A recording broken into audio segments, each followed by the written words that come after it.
જય શ્રી કૃષ્ણ મિત્રો, આજે આપણે બ્રોકલી પનીર સલાડ બનાવીશું. એના માટે આપણે એક કઢાઈ લઈશું, એમાં થોડું તેલ નાખીશું. હવે તેલ ગરમ થઈ ગયું છે. હવે આપણે થોડું લસણ સાતરીશું અંદર. હવે આપણું લસણ સરસ ગુલાબી રંગનું થઈ ગયું છે. આવામાં કચાશ ના રહે એટલા માટે એને આવું ગુલાબી રંગનું થવા દેવું. પછી એમાં આપણે પનીર નાખીશું.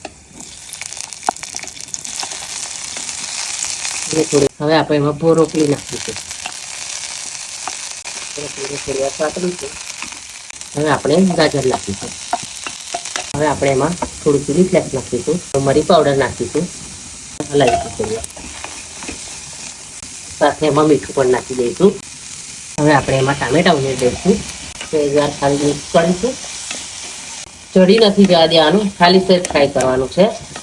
સલાડ છે એટલા માટે એને ચડવા નહીં દેવાનું શાકની જેમ, એટલે તેના ન્યુટ્રિશન વેલ્યુ ખલાસ થઈ જાય છે.